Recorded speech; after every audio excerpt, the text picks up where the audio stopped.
derajat. Dingin tapi cerah itu enak sekali. Ya ampun, aku bangun tidur. Wah, lama nyuciin muka karena apa? Tumbuhlah jerawat batu di sini, di sini. Tuh, pakai bandu langsung cuci. Wah, lambat tadi. Berapa menit ya nyucinya? Tumbuh dia. Dulu waktu sekolah nih. Kelihatan nggak nih? Bolong-bolong nih aslinya. Jerawat batu dia lama hilangnya, bolong-bolongnya pun nggak hilang-hilang tuh, ha? Woi, bentar, woi. Aduh, stop aja, ada telepon, woi. Paling suamiku tuh. Kenapa nggak telepon di rumah? Itu aja lewat handphone, tah mana pun handphoneku. Tadi mana handphone? Astagfirullahaladzim. Kenapa?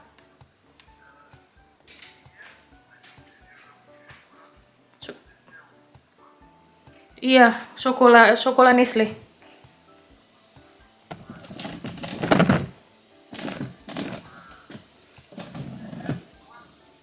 Iya, Chocolat Nestle. Iya. Udah, itu aja.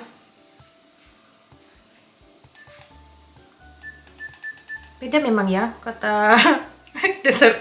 Aisyah Dahlan. Coba deh, dia ada di channelnya Bang Denny Sumargo, namanya Dr. Aisyah Dahlan. Dia seorang dokter yang pakar mengenai otak laki-laki, otak perempuan, parenting gimana sama anak-anak. Astagfirullahaladzim, tuh ini harus ditumis pelan, HP-nya kecil. Wanita mandiri itu kalau ngomong di telepon beda sama wanita-wanita manja. Wanita mandiri itu halo? Iya. Tapi sebenarnya itu laki malah suka kalau lagi telepon, iya sayang, iya aku lagi di sini, gitu kan. Tapi aku nggak bisa dari dulu, ya ampun. Ya, iya. Kelihatan itu mandiri kali gitu. Wanita-wanita yang mandiri ya kayak gitu contohnya. Bahunya, langkahnya udah kemana-mana, udah nahan semuanya sendiri kan, jadi ya kayak gitu, terbiasa.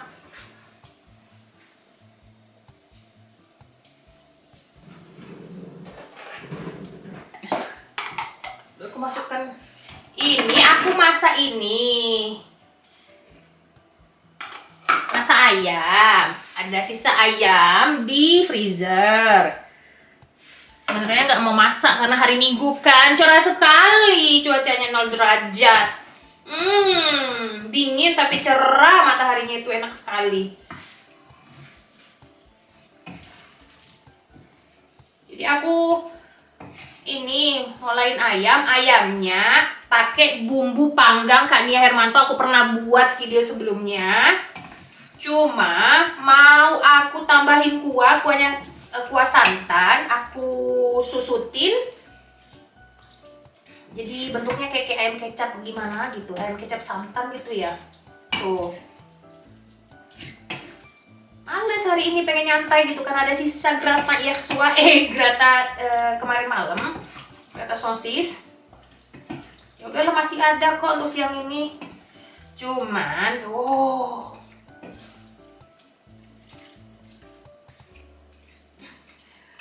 ibu mertua selama kehilangan suaminya kan udah berpulang duluan, udah meninggal.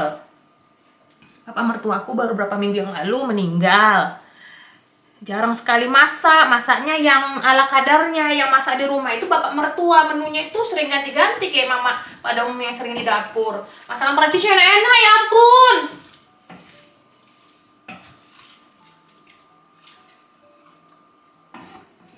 Kalau bapaknya lagi capek ya masak seadanya. Nah, kalau ibu mertua jarang sekali masak. Sekali masak yang simpel-simpel.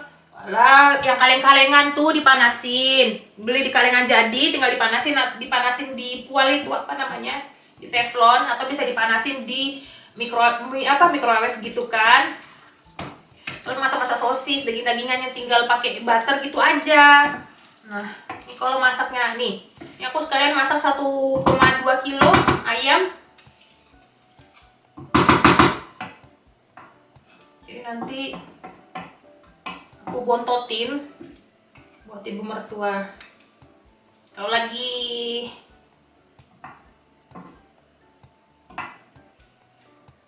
mood masaknya banyak, biasa itu. Wanita Indonesia itu kalau sama ibu mertua itu biasa. Nggak ada yang ini. Nggak ada yang spesial. Nggak harus bilang, aduh baik sekali sama ibu mertua. Nggak gitu ya. Jangan gitu komentarnya, tolong.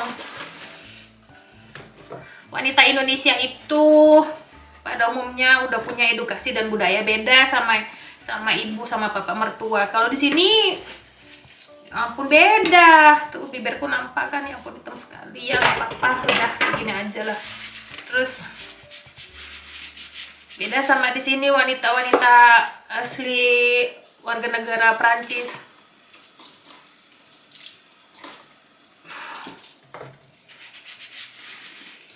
Lakinya sendiri, prianya sendiri menikah dengan warga negara Indonesia. Nggak ada tuh istilah berbagi atau beliin apa sama ke ibu mertua kita, atau pulang pulang sekali-sekali ke kampung. Semuanya di suamiku pulang ke kampung Indonesia, beli oleh-oleh segitu banyak, terus tiba-tiba jajanin ini, terus beli hadiah buat mertua, jarang sekali. Ampun, 100.000. Kecuali kalau memang udah lama di Indonesia suaminya, terus entah dipaksa sama istrinya atau diajarin istrinya. Di sini kita budayanya kayak gini Indonesia, kalau mau pulang kampung bawa oleh-oleh. Terus kok kan ada uang banyak, masa aku aja ini kasih ke ibu mertuamu, sama mamamu, bapakmu, kau lah sekali belikan ini sama mama bapakku. Mungkin ada diskusi sebelumnya. Kalau nggak asli lahir dan edukasi di sini itu nggak kayak gitu. Pada umumnya itu bule-bule itu atau warga negara barat tuh lahir besar dengan edukasi yang beda. Apalagi prianya, kalau sudah menikah, tanggung jawabku ya tanggung jawab kepada istri dan anak-anakku, bukan kepada orang tuamu gitu. Apapun bentuknya, orang tuamu masih mampu, mereka bisa bekerja sendiri. Nah, kenapa aku harus beliin ini itu, ngasih oleh-oleh dan lain sebagainya bentuknya? Mending aku kasih istri sama anak-anakku. Mereka tanggung jawab. Memang pria-pria di sini, ya ampun.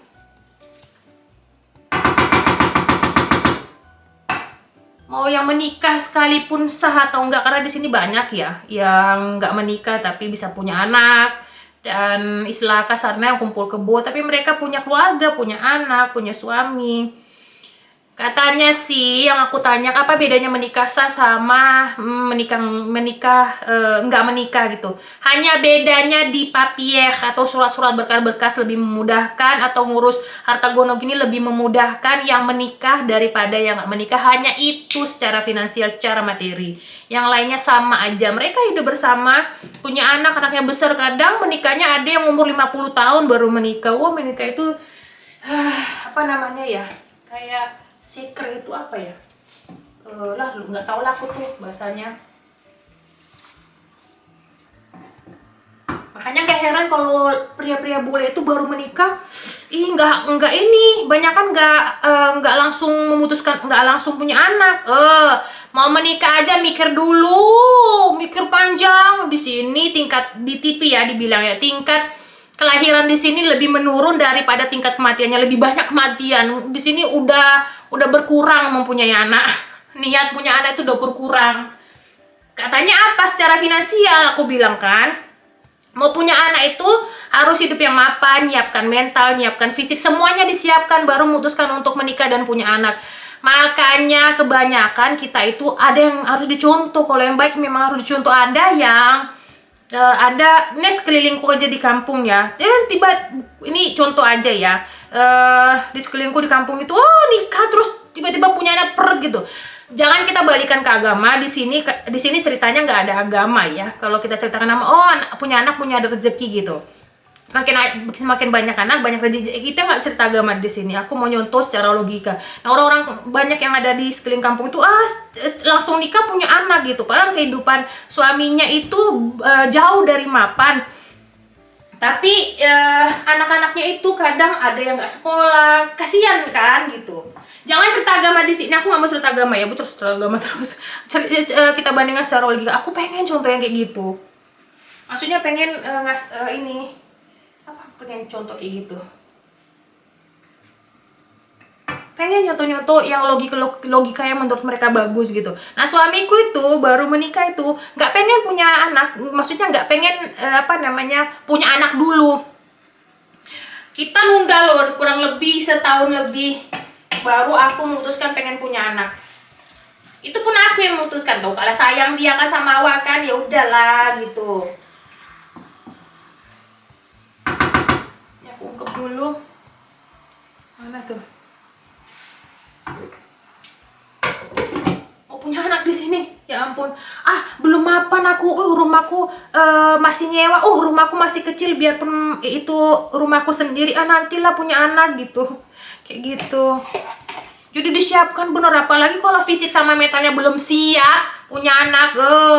Khawatirnya itu anaknya sengsara. Di sini tuh mikirnya kayak gitu. Punya anak itu kan harus punya mental, punya fisik, mendidik anak, terus tiba-tiba nanti lagi capek pulang kerja anak, berantem ini itu kalau nggak siap mentalnya, ya ampun. Apalah nggak sering berantem sama suami kan? Ya itu juga pengalaman aku, apalagi aku temperamen. Gitu, walah. Terus aku kasih santan. Astagfirullahaladzim.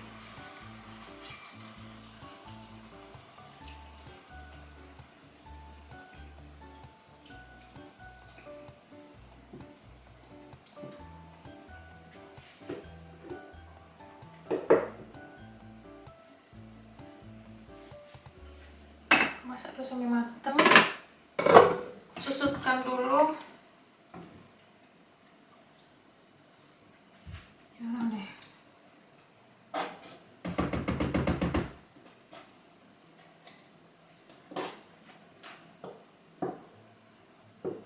Lapar aku ya, belum sarapan, udah 9.30.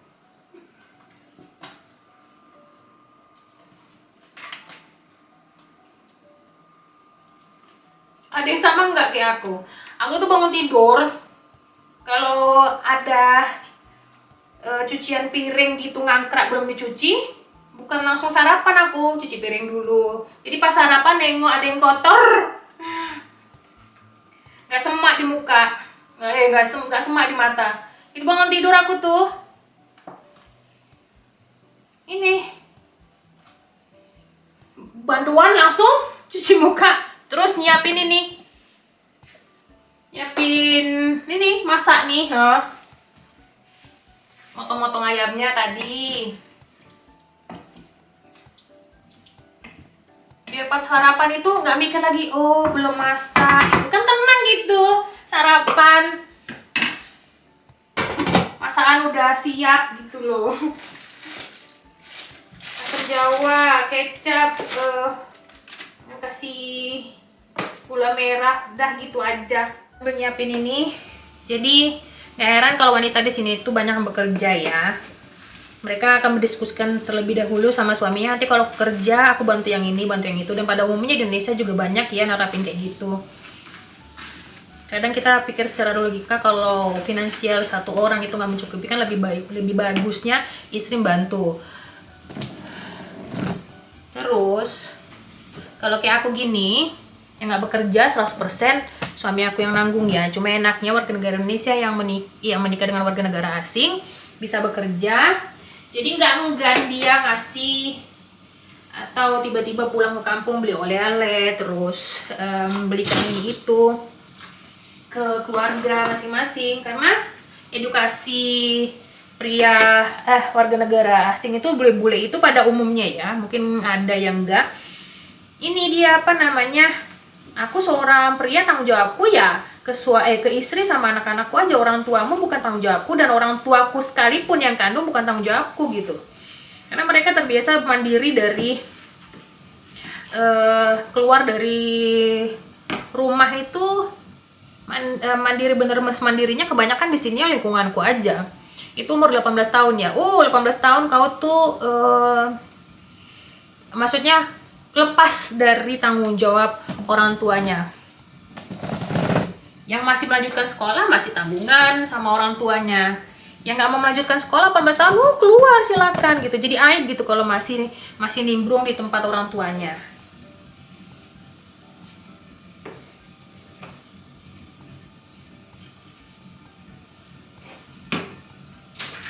Mereka mementingkan ini ya, lebih mementingkan diri masing-masing. Karena apa? Tuanya nanti kalau mereka berpangku tangan yang satu ke satu tangan terus ke anak-anaknya sendiri kandung, nanti susahnya pas anak-anaknya nggak mampu jaga atau nggak mampu secara finansial, otomatis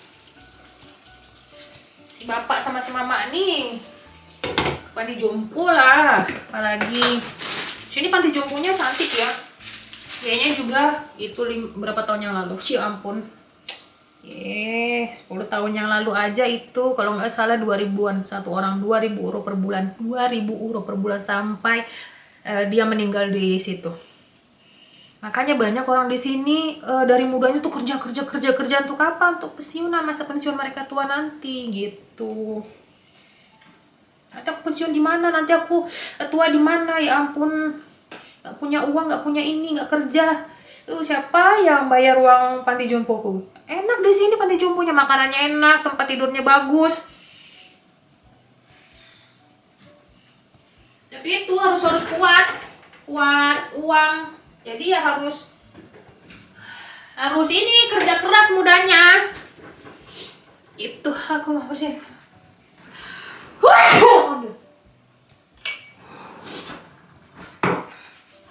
Mamanya aku udah pulang kampung.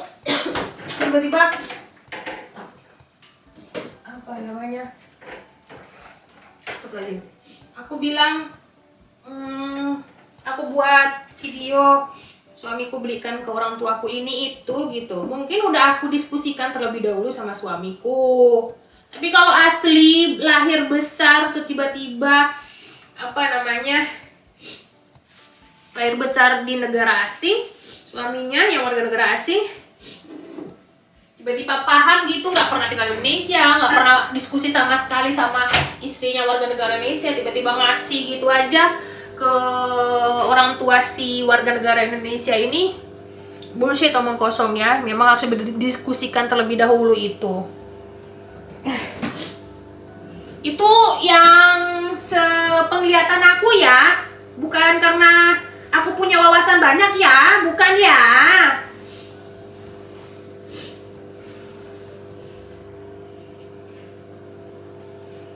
Makanya aku ngebet kali kerja, karena memang udah kebiasaan dari dulu kerja pegang uang sendiri. Kan rasanya setiap waktu tuh, setiap kali tuh tak pengen beli apa-apa gitu. ATM ada 2, aku bisa beli apa yang mau aku beli. Cuma enggan gitu, nggak leluasa mau beli harga segini. Mikir gitu, kalau aku beli harga segini nanti dapurnya nggak ngebul dong gitu. Mau sarapan dulu ya weh. Walah, ini baru siap. Ini udah aku kasih kecap. Tuh, ada kuahnya dia kan. Kalau kecapnya kebanyakan jadi manis dia. Kalau mau jadi rada-rada kayak ayam kecap gitu kan, harus ditambah kecap lagi. Tapi ya ampun, manis ini aja. Aduh, kalau rasanya manis sekali aku kurang. Gitu. Aduh, udah berak aku aku akan tetap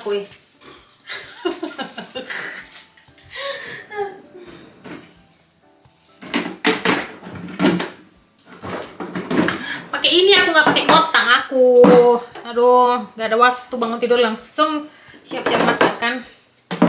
Pakai kotang lagi nanti letuh. Terus kayak masak nasi. Ih, mamanya makan pakai apa? Kamu kan pakai pasta. Orang sini jarang masak nasi ya. Masak nasinya pun beda sama kita. Masak nasinya dicelupin di air mendidih, bukan pakai magicom gitu. Ada pun beberapa, karena tahu mereka. Kalau yang nggak tahu ya kayak gitu. Ya masaknya pakai air mendidih. Celupin gitu pakai plastik.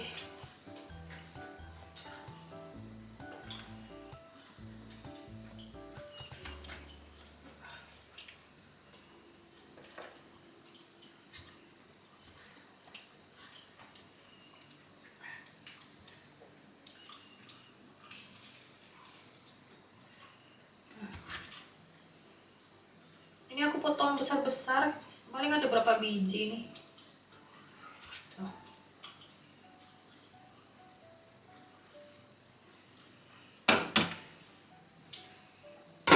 Nasinya belum mateng, nanti nasinya mau kau taruh penuh gini weh.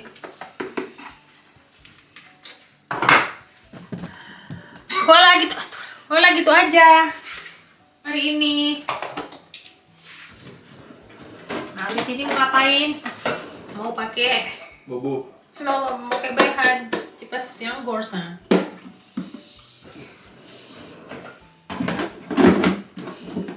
Terus ganti baju.